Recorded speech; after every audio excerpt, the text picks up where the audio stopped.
السلام علیکم. ہماری ٹیم کے ممبر ہیں علی حسن بھائی، انہوں نے عالم الغیب کے اوپر ویڈیو بنائی ہے، اللہ تعالیٰ کے غائب کے اوپر کہ اللہ تعالیٰ عالم الغیب ہے اور اللہ تعالیٰ کے علاوہ کوئی بھی غائب نہیں جانتا. تو جیسے علماء کرتے ہیں، اگر ان کے اپنے فرقے کا کوئی ایسا بندہ ہوتا تو اس کی سپورٹ میں یہ باہر نکل آتے. اگر ان کے فرقے کو سپورٹ کر رہا ہوتا، ان کو تب ڈگری نہیں نظر آتی. الیاس ستار کی بھی ان کو ڈگری نہیں نظر آتی. میں بہت سارے علماء کا نام لے سکتا ہوں جن کے پاس ڈگری نہیں ہے. یہ جو آپ کے فرقے کا بھی آپ نے اپنے فرقے سے نکال دیا ہے طاہر القادری صاحب، یہ ہمارے ادھر علاقے کے قریب کے علاقے کے ہیں. اور مجھے جتنا ان کا پتہ ہے اتنا جو طاہر القادری کے ماننے والے وہ بھی نہیں جانتے ہوں گے. اور آپ کے فرقے کے جو سارے لوگ ہیں نا، ان کو ہم اچھی طرح جانتے ہیں کہ ان کی علمی قابلیت کیا ہے. اور بھائی ہماری باتوں کا جواب دو، یہ ادھر ادھر کی نہ پھینکو کہ یہ الفاظ ٹھیک پڑھو. یہ آپ باتوں کا جواب دو. الفاظ کیا، یہ الفاظ کی گیموں میں الفاظ کی چیزوں میں نہ کراؤ.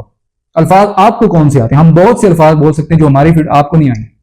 اگر آپ ہماری فیلڈ کے مطابق ہم سے کوئی سوال پوچھیں گے، ہم آپ کو آپ کے الفاظ میں ٹھیک کرائیں گے. ہم آپ کو اس بات کا جواب دیں گے اچھے طریقے. جواب دیں، آپ کے پاس جواب نہیں ہے. انہوں نے ویڈیو بنائی ہے بجائے جواب کے ہمارے اوپر راشد رضوی صاحب کے جو اسٹوڈنٹ ہیں، جو ان کے فالوور ہیں، وہ ہمارے خلاف ویڈیوز بنا کے اور یہ کہہ رہے ہیں کہ ہمارے ساتھ مناظرہ کرو، مفتی صاحب کے پاس بیٹھو اور ہماری باتوں کا جواب دو. اب میں ویڈیو بنانے کا مقصد یہ ہے کہ انہوں نے کہا کہ عالم الغیب کی جو تعریف کی تھی علی حسن بھائی نے، وہ بالکل غلط کی اور اپنی طرف سے کی اور دکھا دو یہ کہاں لکھا ہے. تو آپ بتائیں یہ ذاتی اور عطائی اور اللہ تعالیٰ نے اختیار دے دیا ہے، دے رکھا ہے، یہ کس حدیث میں آیا ہے؟ قرآن کی کون سی آیت میں؟ کیونکہ ہمارے عقیدے کی جو پہلی بنیاد ہے وہ قرآن اور صحیح حدیث ہے. سب سے پہلے قرآن اور صحیح حدیث کے اوپر بات ہوگی. یہ بنیادیں، یہ ڈکشنریاں، یہ بعد میں بنائی گئی چیزیں. سب سے پہلے ایک سادہ جو تعریف ہے عالم الغیب کی، قرآن حکیم سے ہٹ کے میں وہ بیان کرنا چاہتا ہوں کہ عالم الغیب جو ہے یہ کیا ہے. علم غیب وہ علم ہے جو بغیر کسی کے بتائے، بغیر کسی سے سنے، بغیر کسی کے واسطے خود بخود علم ہو، علم رکھتا ہو، وہ ہستی علم رکھتی ہو، اور وہ جو علم ہوتا ہے وہ علم غیب ہے. یہ ایک سادہ تعریف ہے جو ہم علماء سے ہی سنتے رہتے تھے. تقریباً ہر مکاتب فکر جو ہے وہ یہی تعریف بیان کرتے.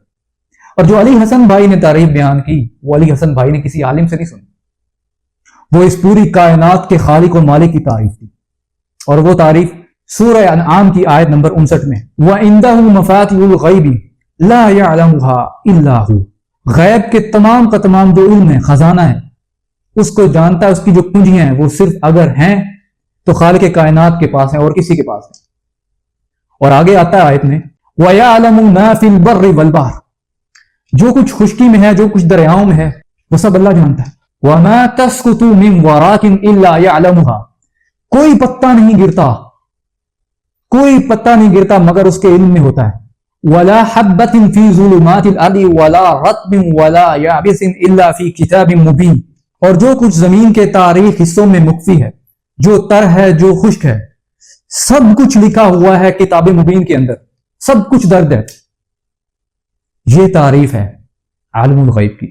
تو علی حسن بھائی نے کوئی اپنی طرف سے تعریف نہیں بیان کی. قرآن مجید کی آیت ہے، اس آیت کا جواب دیں. یہ کس چیز کے اوپر آیت؟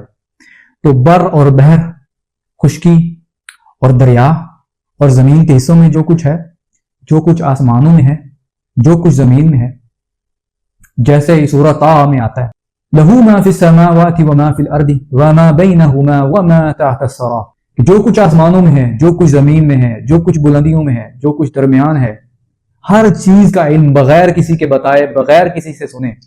وہ سنے گا بھی کیوں؟ کہ لم یلد ولم یولد، نہ وہ کسی سے نکلا ہے نہ اس سے کوئی نکلا ہے. وہی جانتا ہے، وہی اسی کے پاس ہی غیب کی کنجیاں ہیں. تو علی حسن بھائی نے جو بھی بات کی تھی بالکل عین قرآن مجید کے مطابق کی تھی. تو مفتی راشد محمود رضوی صاحب کے انت بھکت، جو میں انت بھکت کہوں گا، جو ہندی کا لفظ ہے، جو ان کے اندھے مقلد ہیں، وہ اس کا جواب دے. اور اس کا جواب وہ نہیں دے سکیں گے، بالکل نہیں دے سکیں گے. قرآن مجید کے آیات کا توڑ نہیں ہے آپ لوگوں کے پاس. اور ہم جب کہتے ہیں کہ اللہ تعالیٰ کے نبی کریم صلی اللہ علیہ وسلم کو جو غیب کی چیزوں میں سے اللہ تعالیٰ نے کچھ باتیں بتائی، کچھ خبریں دی، تو وہ وحی کے ذریعے دی. تو اس وقت یہ مذاق اڑاتے ہوئے ممبر کے پر یہ بیان کرتے ہیں کہ جبریل آ کے بتا گئے، اور جبریل جب تک نہیں آتا تو ہم یہ اپنی طرف سے بات کرتے ہیں. کیا قرآن مجید میں اللہ تعالیٰ نے نہیں بتایا کہ یہ غیب کی خبریں ہم وحی کے ذریعے بتاتے ہیں؟ صاف سورہ آل عمران آیت نمبر 44 میں آتا ہے ذَلِكَ مِنْ أَنْبَاءِ الْغَيْبِ نُوحِيهِ إِلَيْكَ، یہ غیب کی خبریں ہیں جو ہم آپ کی طرف بھیجتے ہیں وحی کے ذریعے. تو غیب کی خبریں نبی اکرم صلی اللہ علیہ وسلم کی طرف اللہ تعالیٰ وحی کے ذریعے بھیجتا تھا۔ اب وحی کی جو اقسام ہے وہ ضروری یہ نہیں ہے کہ نبی کریم صلی اللہ علیہ وسلم کی طرف ہمیشہ کوئی فرشتہ ہی آئے، وحی کی اقسام بھی اللہ تعالیٰ نے سورہ شورى میں بتا دی۔ سورہ شورى کو ہم پڑھ لیتے ہیں۔ وَمَا كَانَ لِبَشَرٍ أَن يُكَلِّمَهُ اللَّهُ إِلَّا وَحْيًا أَوْ مِنْ وَرَاءِ حِجَابٍ أَوْ يُرْسِلَ رَسُولًا فَيُوحِيَ بِإِذْنِهِ مَا يَشَاءُ إِنَّهُ عَلِيٌّ حَكِيمٌ۔ ناممکن ہے کہ کسی بندہ سے اللہ تعالیٰ کلام کرے مگر وحی کے ذریعے یا پردے کے پیچھے سے یا کسی فرشتہ کو بھیجے، اور وہ اللہ کے حکم سے جو وہ چاہے وحی کرے، بے شک وہ برتر حکمت والا ہے۔ اللہ تعالیٰ نے وحی کی جو اقسام بیان کی وہ یہ ہے کہ نبی اکرم صلی اللہ علیہ وسلم کے دل میں کوئی بات اللہ تعالیٰ ڈال دے، یا ڈائریکٹ رسول اللہ صلی اللہ علیہ وسلم، جیسے کہ سورہ البقرہ کے بارے میں متعدد احادیث میں آتا ہے کہ اس کی آخری دو آیات جو ہیں وہ معراج پہ جب رسول اللہ صلی اللہ علیہ وسلم تشریف لے کے گئے تھے تو اللہ تعالیٰ نے تب وہ رسول اللہ صلی اللہ علیہ وسلم کو عطا کی تھی۔ وہ ہے تو اللہ تعالیٰ دل کے اندر کوئی بات القا کر دے۔ نمبر 2 یہ ہے کہ پردے کے پیچھے سے، اور نمبر 3 یہ ہے کہ کسی فرشتہ کے ذریعے اللہ تعالیٰ جو ہے وہ اپنے بندے کی طرف وحی کرتا ہے۔ تو یہ وحی کی اقسام ہے۔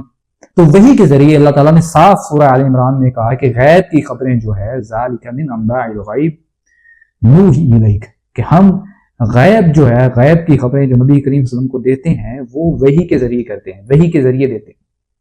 تو جو ہمارے بھائی نے جو ویڈیو بنائی تھی اور ان کے اوپر اعتراض کرتے رہتے ہیں کہ ان کے لفظوں کا چناؤ یہ ہے، وہ لفظوں کو چناؤ، میرے لفظ کو پکڑتے رہتے ہیں، اور اکثر ہم آیات کو اکثر زبانی پڑھ رہے ہوتے ہیں تو ایک آدھی جو زیر زبر ہو جاتی ہے تو دیکھیں جی یہ ان سے آیت نہیں صحیح پڑھی، اور بھائی ہماری باتوں کا جواب دو، یہ ادھر ادھر کی پھینکنیاں چھوڑ دو۔ آپ لوگوں کے پاس بالکل جواب نہیں ہے کسی بھی بات کا، آپ ایک فلٹر بناتے، ایک فلٹر کریٹ کرتے ہو، اس فلٹر کے اندر عوام کو پہلے گھماتے ہو، ذاتی اور عطائی ان باتوں کو یہ پہلے فلٹر سیٹ کرتے ہو۔ ڈائریکٹ قرآن حدیث بیان کرو نا، آپ لوگوں کو پتہ چلے یہ پہلے آپ ایک کرائیٹیریا بیان کرتے ہو اور اس کے بعد آیات بیان کرتے ہو۔ جب آیات بیان کرتے ہو تو انسان کا پہلے مائنڈ، یہ ہم پتہ ہے میں سائیکالوجی کا اسٹوڈنٹ ہوں، مجھے پتہ ہے اس چیز کا، یہ پہلے انسان کے ذہن کے اندر جو بات ڈال دی جاتی ہے پھر وہ اسی چیز کو سوچتا ہے، وہ اسی چیز کو ذہن میں لے کے اس کو پھر اس چیز کی طرف اشارہ کرتے ہیں کہ یہ دیکھو میں نے تمہیں پہلے سمجھایا تھا، یہ ذاتی اور عطائی اور یہ جزوی اور پتہ نہیں کیا کیا یار انہوں نے یہ ٹرمز ڈیوائیڈ کر لی ہیں، اور وہ اس کے ذریعے جناب عوام کو گول مول کر کے پھنساتے ہیں، ضعیف اور من گھڑت روایات سے جو ہے اپنے عقائد کو ثابت کرتے ہیں۔ ڈر جائیے اللہ سے، اللہ کی ذات بڑی ہی زبردست ہے اور قادر مطلق ذات ہے، اس سے ڈر جائیے اور اپنی طرف سے اس کی طرف وہ باتیں نہ کیجیے جو اللہ تعالیٰ نے نازل نہیں کی۔ خوشی کی بات ہے کہ ہمارے جو نوجوان جو ہیں وہ دین کے ساتھ لگ گئے ہیں۔ اب ہماری ٹیم کے اندر جو بھی بندے ہیں ان میں کچھ ایوییشن کی فیلڈ کے اندر ہے اور کچھ آئی ٹی کی فیلڈ کے ساتھ ہیں، اسی طرح کچھ جو ہیں وہ اردو کی فیلڈ کے ساتھ ہیں، مختلف ہمارے ساتھ جو ہیں لوگ جو اللہ تعالیٰ نے جوڑ دیے ہیں، اور ان فیلڈ کے ساتھ وہ ہوتے ہوئے اس طرح وہ ڈیپ ریسرچنگ کر کے اور اس طرح چیزیں لوگوں کی طرف صحیح حقائق بیان کر رہے ہیں۔ آپ لوگوں کی طرح بونگیاں نہیں چھوڑتے، ہم ان کے الفاظوں کو اس طرح انسان وقت کے ساتھ ساتھ سیکھتا ہے۔ آپ لوگ جو اتنے سال 10-12 سال لگا کے اور پھر بھی ایک فقہ کی اور ایک فرقے کی ترجمانی کرتے ہو، اس سے نکلتے ہو، لوگوں کو کہتے ہو یہی سیدھا رستہ ہے، دوسرے فرقے سے نکل کے آتا ہے وہ کہتا ہے یہی سیدھا رستہ ہے، اور ہم سب کو یہ کہتے ہیں کہ قرآن و سنت جو ہے یہ سیدھا راستہ ہے، اور ہماری باتوں کا جواب دینے کے بجائے آپ ایک شخص ہے جس کا نام ہے انجینئر محمد مرزا، آپ اس کے اوپر بات کرتے ہیں، اس کی باتوں کا جواب دو۔ بھائی ہماری باتوں کا جواب دو، اس سے جا کے پوچھو ہماری باتوں کا جواب دو جو قرآن و حدیث کے مطابق ہم بیان کر رہے ہیں۔ کہ ادھر ادھر چھلانگے مارنا، جو میری باتوں کا آپ نے جواب بھی دیا ہے اس میں بہت ساری آیات کھا گئے ہیں، جو میں نے باتیں کی وہ اندر سے باتیں کاٹ دی ہیں۔ یار شرم کرو، سیکھو کچھ، ہم سے سیکھو۔ ہم اپنے آپ کو کوئی بڑا بندہ نہیں کہہ رہے، ہم یہ کہہ رہے ہیں جو قرآن سے بیان کر رہے ہیں وہ سیکھو۔ 10 سالوں میں آپ کو نہیں سکھایا گیا، آپ کو بس یہی سکھایا گیا کہ آپ نے اپنے فرقے کے ساتھ کس طرح وفاداری کرنی ہے، دین اسلام کے ساتھ آپ وفاداری نہیں کر رہے۔ اللہ تعالیٰ آپ سب کو جو ہے قرآن و سنت کے اوپر لے کے آئے، اور ہمیں بھی جو ہے اس کام کے اندر استقامت عطا فرمائے۔ وما علینا الا البلاغ۔